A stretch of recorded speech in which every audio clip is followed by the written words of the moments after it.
بسم اللہ الرحمن الرحیم۔ السلام علیکم ورحمۃ اللہ وبرکاتہ۔ حضرت ابوبکر صدیق رضی اللہ تعالیٰ عنہ کا بیت المال سے وظیفہ۔ حضرت ابوبکر صدیق رضی اللہ تعالیٰ عنہ کے یہاں کپڑے کی تجارت ہوتی تھی اور اس سے گزر اوقات تھا۔ جب خلیفہ بنائے گئے تو حسب معمول صبح کو چند چادریں ہاتھ پر ڈال کر بازار میں فروخت کے لیے تشریف لے چلے۔ راستے میں حضرت عمر رضی اللہ تعالیٰ عنہ ملے۔ پوچھا کہاں چلے؟ فرمایا بازار جا رہا ہوں۔ حضرت عمر رضی اللہ تعالیٰ عنہ نے عرض کیا کہ اگر تم تجارت میں مشغول ہو گئے تو خلافت کے کام کا کیا ہوگا؟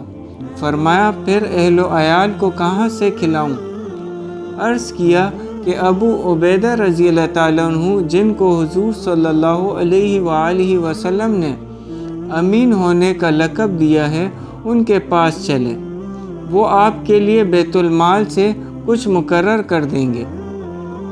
دونوں حضرات ان کے پاس تشریف لے گئے تو انہوں نے ایک مہاجری کو جو اوسطاً ملتا تھا نہ کم نہ زیادہ وہ مقرر فرما دیا۔ ایک مرتبہ بیوی نے درخواست کی کہ کوئی میٹھی چیز کھانے کو دل چاہتا ہے۔ حضرت ابوبکر صدیق رضی اللہ تعالیٰ عنہ نے فرمایا کہ میرے پاس تو دام نہیں کہ خریدوں۔ اہلیہ نے عرض کیا کہ ہم اپنے روز کے کھانے میں سے تھوڑا تھوڑا بچا لیا کریں، کچھ دنوں میں اتنی مقدار ہو جاوے گی۔ آپ رضی اللہ تعالیٰ عنہ نے اجازت فرما دی۔ اہلیہ نے کئی روز میں کچھ تھوڑے سے پیسے جمع کیے۔ آپ نے فرمایا کہ تجربے سے یہ معلوم ہوا کہ اتنی مقدار ہمیں بیت المال سے زیادہ ملتی ہے، اس لیے جو اہلیہ نے جمع کیا تھا وہ بھی بیت المال میں جمع فرما دیا اور آئندہ کے لیے اتنی مقدار جتنا انہوں نے روزانہ جمع کیا تھا اپنی تنخواہ میں سے کم کر دیا۔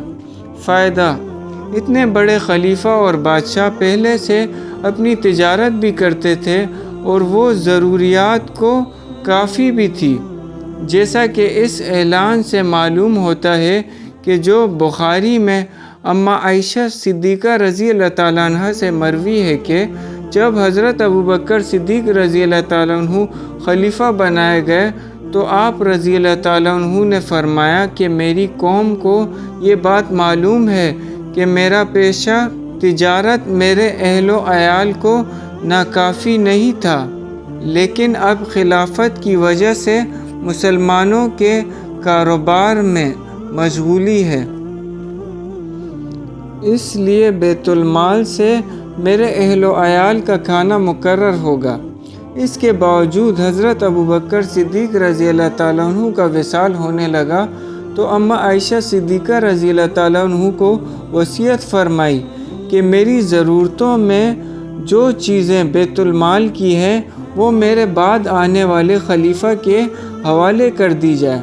حضرت انس رضی اللہ تعالیٰ عنہ فرماتے ہیں کہ آپ کے پاس کوئی دینار یا درہم نہیں تھا، ایک اونٹنی دودھ کی، ایک پیالہ، ایک خادم، بعض روایات میں ایک اوڑھنا، ایک بچھونا بھی آیا ہے۔ یہ اشیاء جب حضرت عمر رضی اللہ تعالیٰ عنہ کے پاس نیابت میں پہنچی تو آپ نے فرمایا کہ اللہ تعالیٰ ابوبکر رضی اللہ تعالیٰ عنہ پر رحم فرمائے کہ اپنے سے بعد والے کو مشقت میں ڈال گئے۔ اللہ پاک ہمیں ان باتوں پر سمجھ اور عمل کی توفیق عطا فرمائے۔ جزاک اللہ۔